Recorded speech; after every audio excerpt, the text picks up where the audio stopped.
of a communication system, what are the various system blocks, right? So we talked about the source coding, we talked about channel coding, and we talked about mapping bits to real values, and then we modulate them, those real values, to transmit over a channel.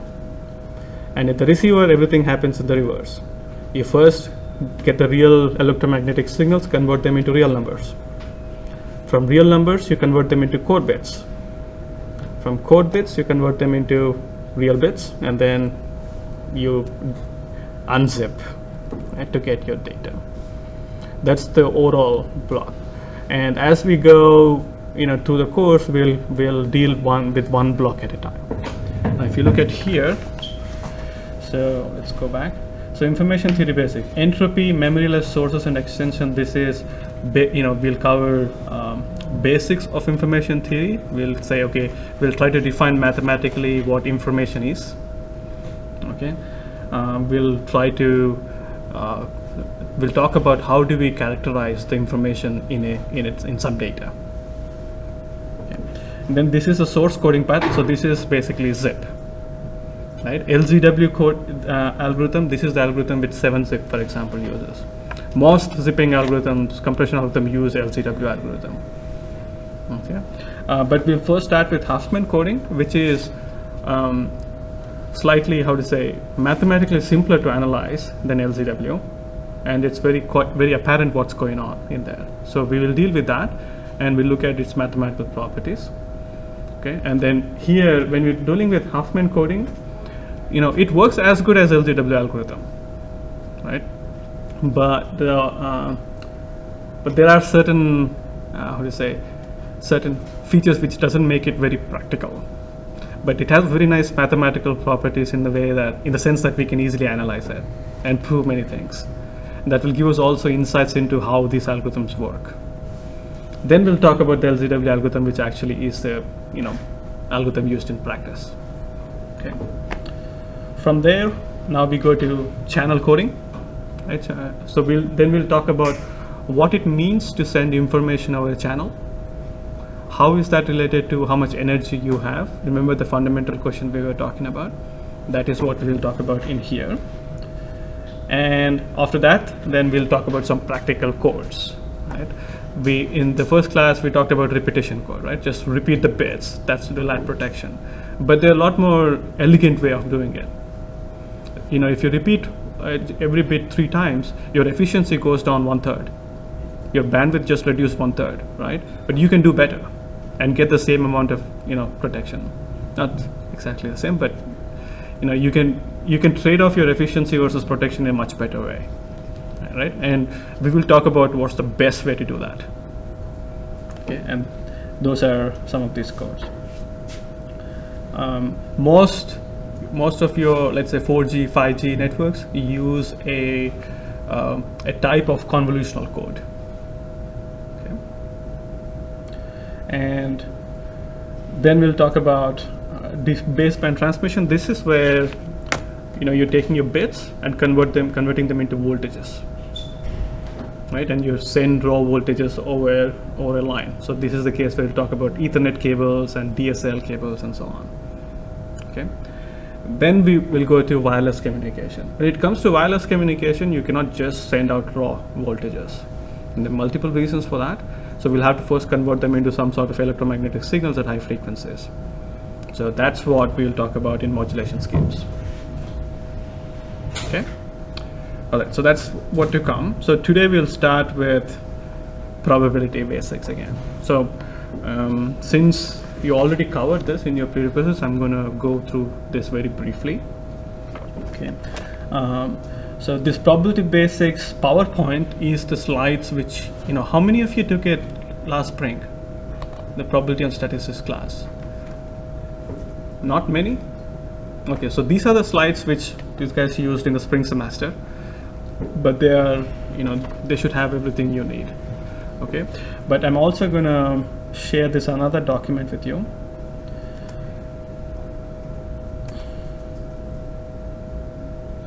Is published.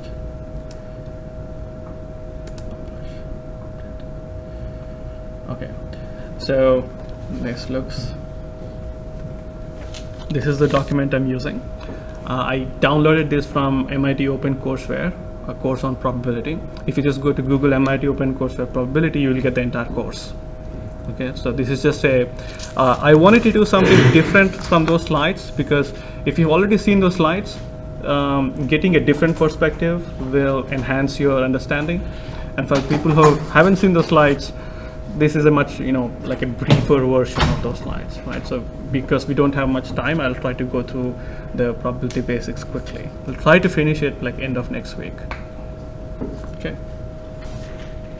All right. So before we begin go into the nitty-gritties, any questions so far?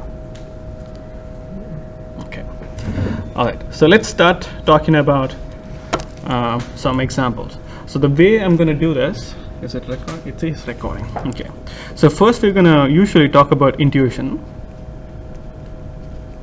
and then we'll do something called, which I would like to call Mathify. Okay.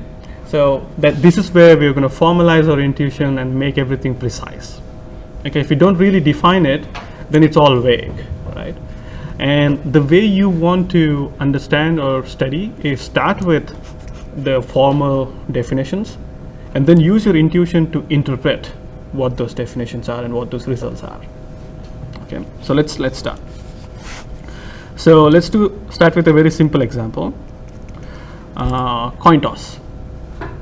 Okay, you toss a coin, you can either get heads or tails. Okay, coin toss.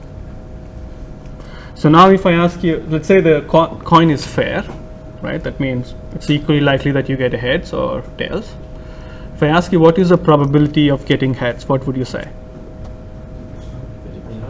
0.5, right? Okay. One thing, when I ask you probabilities, don't give me percentages. Probability is a number between 0 and 1. Okay. What is the probability of getting tails? 0.5. So we have a relationship here, probability of heads plus probability of tails is equal to 1, right? That means, so this is also sort of asking, what is the probability that you get something, right? With probability 1, you'll get something. Okay, all right. Let's look at another example. Let's say now I toss 2 coins instead of 1 coin. Okay, what are all the possible outcomes? I can get heads, like say 2 coins. I can either toss 2 coins which are similar or same, exactly same, or I can toss the same coin twice, right? It's the same experiment if I look at both the outcomes jointly, right? So I can get heads, tails, and let's say tails, and tails, heads. Right? Those are all the 4 possibilities. Are there any other outcomes? No, right? Okay. So now if I'm asking you, what is the probability of heads and heads? What would you say? 0.25. 0.25, okay. What is the probability of getting at least 1 head? 0.75. 0.75? Everybody? All right. So okay, so when you said 1.75, how did you calculate that?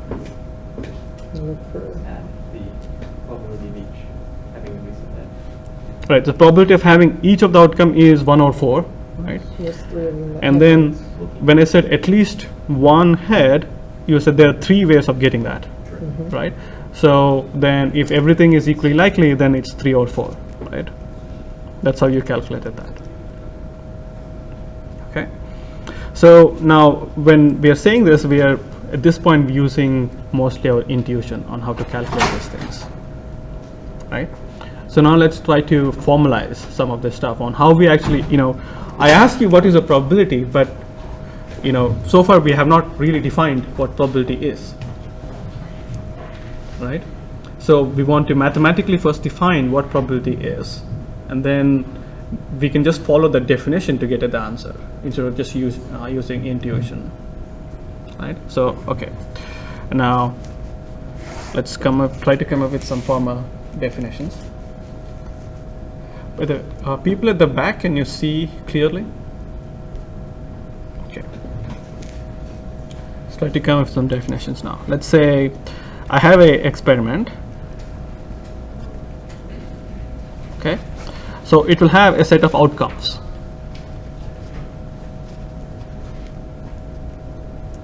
Right. So for example, in this first experiment, the set of outcomes are heads and tails. In the second example, the set of outcomes are these 4 outcomes. Right. Now, one rule I will say is these outcomes have to be mutually exclusive. Right. That means if one happens, you can definitely say nothing else happened.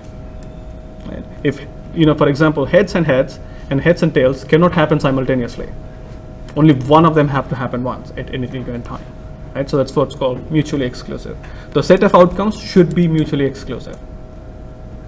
Okay, and they should be exhaustive. That means your set of outcomes should be all possible outcomes. Okay, and that is what we call a set omega. Sometimes you also say just S. Right, if you like, Sorry. Yeah, thank you. Okay, I will scan and upload these notes. Okay, so we call omega or sometimes S. Since we like Greek, I'll just use omega. Okay, so again, these are the omega is a set of all outcomes, and all those outcomes are mutually exclusive. All right, now we can also define events. Okay, so I will say for a before I define this, let's go here. I said at least one head, right? So that's an event with something happening. And I can define probability for an event. I can define probability for outcomes, obviously, individual outcomes. So individual outcomes are also events, right? And but events can also be a set of outcomes, right? So the way we define events is all subsets of omega. Now, to be mathematically precise, we are dealing with discrete spaces. Okay, so that means all outcomes should be countable. That you should be able to differentiate this outcome from this outcome and then count them. Okay, that is where we are calling all subsets. Okay, so in case of continuous spaces, for example, an interval 0 to 1. If what I'm observing can take any number between 0 and 1, then we'll have to be a lot more careful about than saying all subsets, because things get weird in continuous spaces. Okay. But as long as we're dealing with discrete spaces, which for the most part we will be, it's fine. Okay. So again, events are all subsets of omega. That means any event you can specify, mathematically you can define that as a subset of your set of outcomes. Okay, so and then usually you denote, if you remember your set theory, all subsets of omega is denoted as 2 to the omega. That's a set. Okay, so it's called a superset, right? That means it's a set of all subsets, right?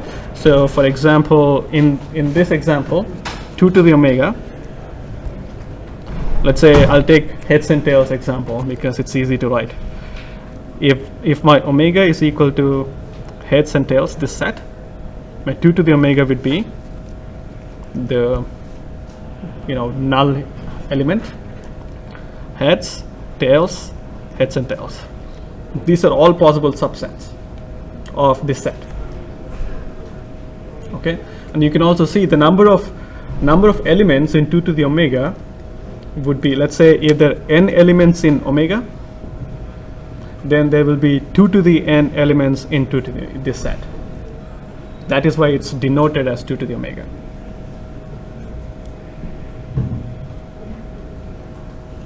Does everybody get me? Okay, so here's a question for you guys. Justify this. I just said if omega has n elements, the set 2 to the omega will have 2 to the n elements. Why? Okay, since I don't have any hands raised, so we'll make this as a first group activity. So look to your right, look to your left, maybe form groups of 2 and 3. I'll give you maybe 1 or 2 minutes, come up with the answer. The question is, let's say I defined 2 sets so far, right? Omega, this is a sample set, that means set of all outcomes. 2 to the omega is a set of all subsets of omega. The set of all subsets. If omega has n elements, 2 to the omega has 2 to the n elements. Okay, so prove that.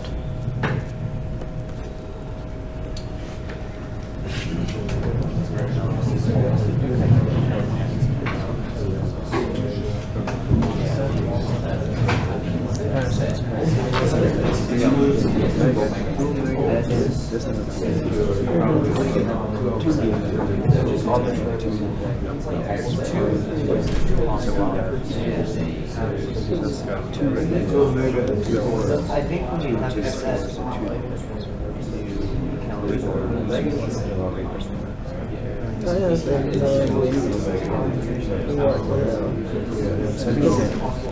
this not counting? Because it's no. It's you should have 8. So I'm not sure why the hell. It seems like it's like you're because I can't imagine you flip a bill. Roll away and what?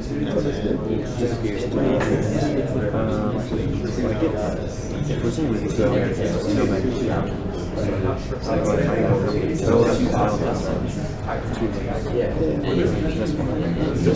I just want to make sure this is with 2 coins and 2 coin flips, right? Okay. So we just kind of want to.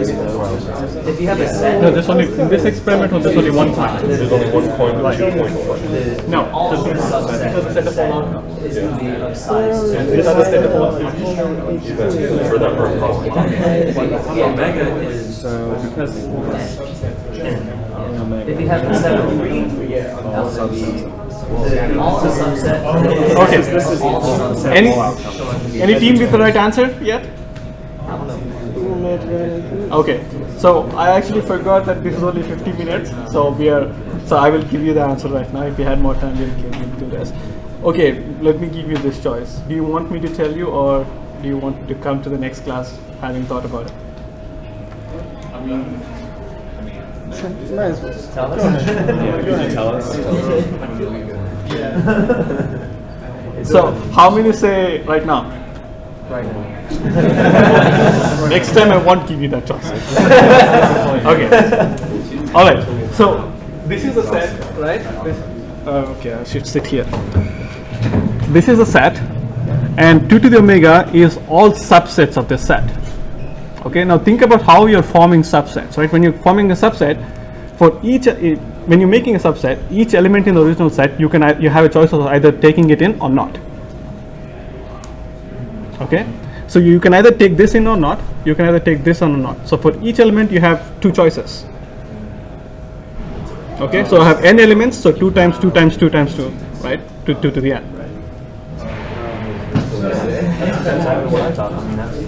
Okay, we'll stop here.